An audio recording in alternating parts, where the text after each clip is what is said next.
Hey everyone, happy early full moon. We've got a full moon coming in on Friday.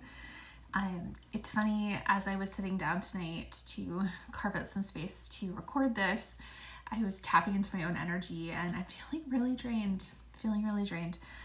Full moons are usually really draining for me. It's usually an energy that I struggle with as they get closer. And so this is going to be a little bit on the shorter side. Normally I like to kind of tap into all of the astrology and talk about everything that is going on. But I feel like today I'm just going to pull a couple cards. We're just going to keep it simple. I'm just going to pull a couple cards for you, see what energy is coming through. And yeah, there's been a couple of people I've been talking to that have also sort of been feeling this way. And then on top of it, I went to go record. I'm recording this on my phone now. I went to go record on my laptop on Zoom and it's not working. And then the headphones I wanted to use weren't working. And then I had some technical issues even with this reel. So we are just doing our best. Just going along with it. So anyways, I have my deck here, the Crossroads Oracle. And yeah, I'm going to pull some cards for the full moon. It's full moon in Scorpio. Which is a very juicy energy. So Scorpio energy is, there's depth there. There's depth with Scorpio. Full moons sort of illuminate things. They bring things to the surface for us to let go. And Scorpio is about the shadow, right? It's sort of, it's ruled by Pluto. And so it's going into those shadowy depths and really, really seeing kind of like what's there to come up for you. We do have some crazy astrology just to kind of like touch on with like a lot of planets in Aries and Saturn's playing in there and all those sorts of things. But let's just pull some cards and see what wants to come through from the Crossroads Oracle here, and we will see.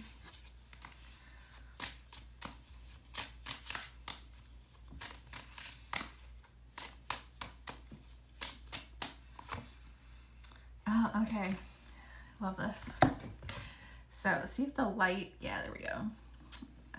This is like so hard with the glare. So this is the cave, okay?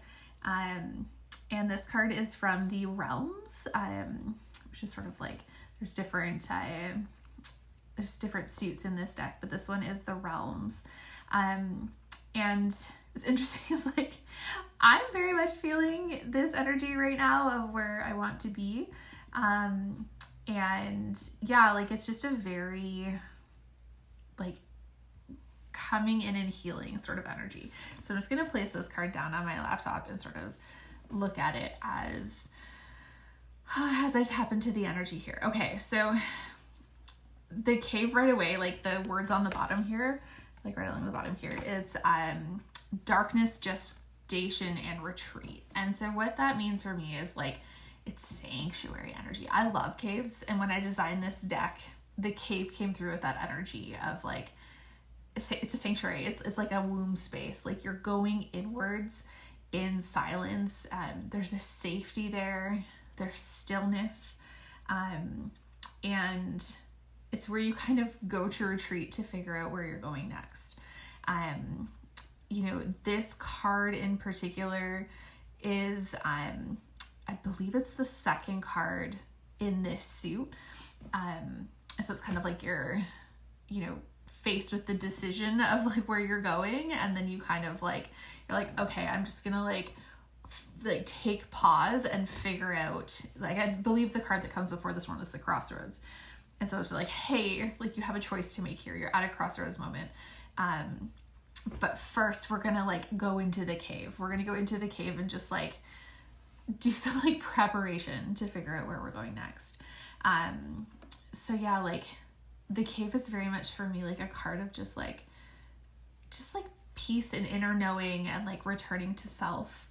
And just like sitting with the darkness is something I'm hearing as well that's coming to mind. It's like sitting with that darkness and like listening to what it has to tell you. And that's very Scorpio-esque energy actually. It's about rest. We talk a lot about renewal, but in order for renewal to happen, rest has to happen first. Which is very interesting because that's very much the energy I'm feeling right now. I'm just like, I'm a pretty bubbly, energetic person. And so I'm feeling very tired and very drained and feeling this, you know, this call to just like go inwards and, you know, have some peace. So it's interesting that kind of collectively we're also feeling into this right now. And like, I'm an Aries rising, so with all these planets in Aries, like I would imagine I would feel like super lit up and ready to take on the world, which I often do. But coming up to this full moon, this feels like sacred energy. Like it's like return to the sacred darkness, if without sounding dramatic, is what it makes me want to say. So very interesting. Let's pull another card and see what also wants to come through to complement that one. Oh, okay, we have a jumper. Oh, so interesting. Okay, this is so funny because as I was reading the cave card, this card came to mind, and I think I've done that a couple times. You know, it's one of those things when you read with your own deck, it's like it is like talking in my head to me as I am reading. So these cards actually are not, I was just looking, yeah, so I've got, this one's 41 and this one's 45. So they're not right after each other, but it's a very similar energy in the deck. So this card is the Underworld, and it's card number 45 in the realms as well. And this one says Dissolution, Truth, and Revelation. So it's a very like similar but different energy to the cave. So, you know, in the deck, like if we go through kind of like the journey, like each suit's a journey. And so, you know, the cave kind of takes you like, you know, you go deep into the cave and then you kind of like, you come out into the forest, and there's an energy there of like, you know, loosening your grip on like like how you think things are supposed to be so that you can go deeper. You kind of like lose yourself a bit. And then from there's another card that comes after. It's the Tower Ruins. So sort of like everything how you thought life was supposed to be is like crumbling down, kind of like the Tower card in tarot. And then after that, you get to the Underworld. No, actually, yes, actually that's true. I'm just trying to remember the deck off the top of my head here. No, the next one's the Abyss, actually. So the Abyss is, actually, this is a really good practice for myself. I should record an episode just about going through the deck and see if I remember them all. The next one's the Abyss. So the Abyss is about like full surrender. It's kind of like the Moon card in tarot. It's just like fully surrendering to everything and just like being. And then we get to the Underworld. And so that's kind of the energy. This is all very Scorpio-esque energy of like this little, you know, descent that we've had here. You know, so it's about, you know, it's bringing things up to the surface right now for you to look at so that you can then decide what no longer serves you anymore. And it's really about radical surrender, and dissolving, like each of those cards that I mentioned, which is interesting that I felt drawn to talk about them, are about letting go of your perception of how things are supposed to be. The Underworld is like, it's like that sacred descent to truth. But in order to get there, you need to let go of how you thought things were going to be, you know, the path you thought you were going to take, all of these things. You know, it's kind of like, it's that whole energy of like, you just release everything. And when everything is gone and you've released all of your expectations of everything, like what do you have left?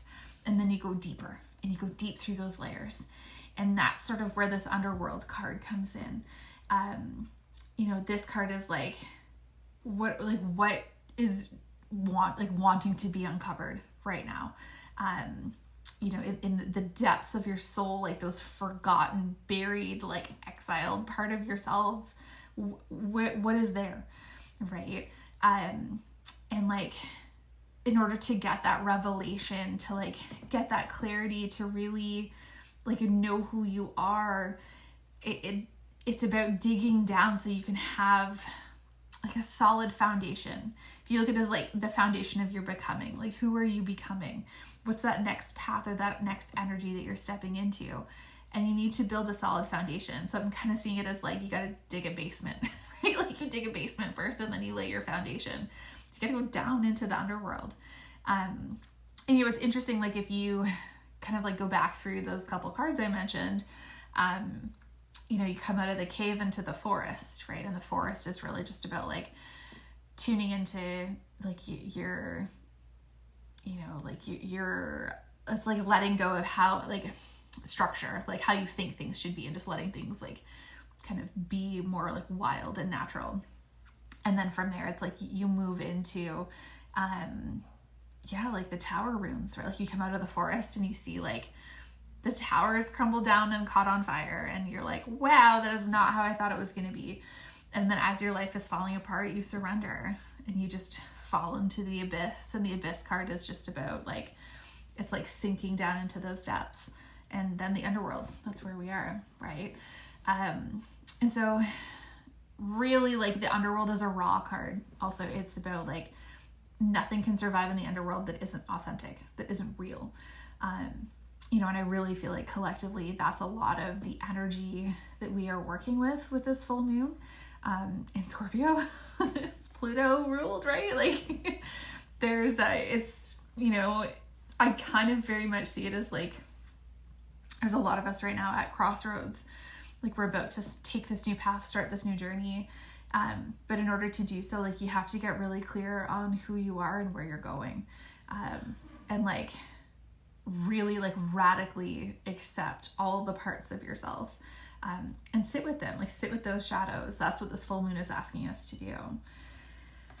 So let's do one more here and see. Let's see what else was. I swear I shuffle also. Let's do like a really big shuffle, because I think it's funny that these two are in the same suit. Okay, I did like a full waterfall shuffle there. Okay, let's see here.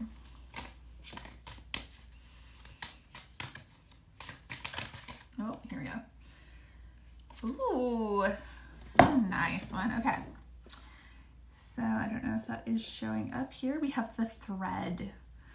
We have the thread here. And this one is one of the keys, or like the tools in the deck. That's the suit of that one. So this is a card, like I really find this card super powerful. The imagery on this card, I don't know if it's showing up very well. Pardon the lighting. I'm like recording obviously in the dark, so I've got this like giant light behind my computer, but it is, I will post pictures of these on my Substack so you can get a clearer image of them without the background light. I'm just gonna put it here on my laptop so that I can see it if I look like I'm not looking at you. So this card is all about like destiny. Like you're weaving your destiny. It's, to me, it's an image of like a spider web.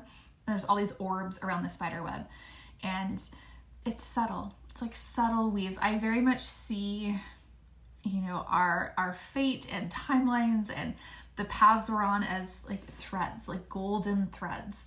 And there's so many options. It's kind of like weaving a loom. I don't know if like anyone gets this reference, but it's like there's all these threads and you just like pick one and you cross it, and then you like weave the loom, and then you cross it and weave the loom, and you can like pick however many threads you like, whichever kind you would like to thread through the loom and weave it, and you're creating the tapestry of your life. But the threads you're choosing, that's up to you. You know, are you choosing the thread of your highest timeline? Are you choosing a thread of like a lower vibrational timeline?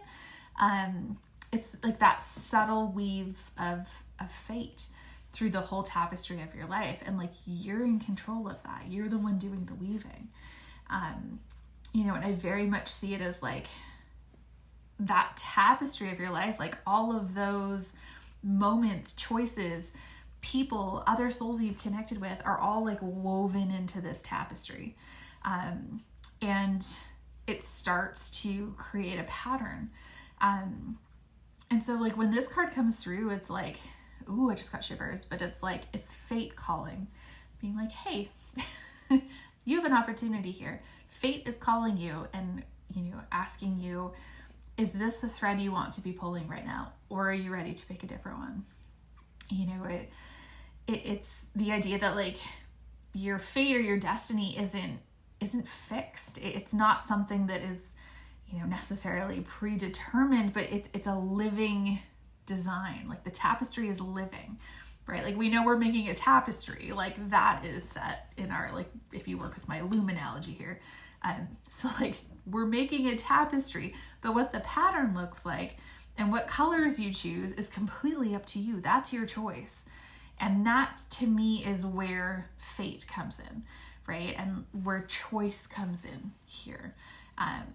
You know, because like we have free will and we have the ability to, you know, at the end of our lifetime have chosen an easier pattern or, you know, a more difficult pattern, or one that was, you know, maybe a little nicer than a different pattern. It all comes down to choice. And so this card very much comes forward for me in a reading like this, where like this is a threshold moment of like you have a choice of fate kind of arriving for you. And if we look at these three cards together, like that's a beautiful message, right? Like the cave is very much about like we're going inwards, we're rest, solitude, like connection to soul.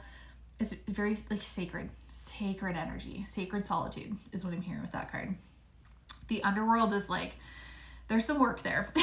There's some work there. That's Scorpio energy right there. Like that is Scorpio energy for sure. And that card is very much about like finding the truth of like who you are and where you're going. Like where are you, you know, moving, like what are you moving towards? What are you calling in? And what is this moon bringing up for you that you're ready to release? Because are you ready to step into a new pattern and be a different person on the other side of this? Or are you bringing through those same patterns from before, right? Those same shadows, those same choices that have gotten you to where you are now. Because if you look down at your tapestry or your life and you don't really like the pattern that you're seeing, why are you still picking the same threads, right? That's very much the analogy that's coming through with this. And then, yeah, that last card is all about choice to me. And like, you know, ultimately together, like I feel like the energy of this moon is very much asking us, where are you going? Like we know this year is like, I've talked about it in the last couple of videos. It is fast moving energy. It's fire horse energy. Like there's so many planets in Aries right now. It's a 1 year numerology. Like it is about like new things. Let's go. But what are you leaving behind, right? Like what are you willing to let go of so that you can make space for your new life to take form? Because if we go back to my loom analogy, like you can't keep weaving the exact same pattern and hoping it'll change. You're gonna have to change it up. You're gonna have to change up your threads. Also, I don't weave loom. I just like the analogy is really sticking with me for some reason. It really makes sense. So anyways, hopefully that that makes sense. If you have any questions at all, please, you know, I'd love to hear from you. Leave a comment. I'll post the full video of this along with photos of these cards on my Substack, and there's a link to that in my bio. So I will see you on the other side.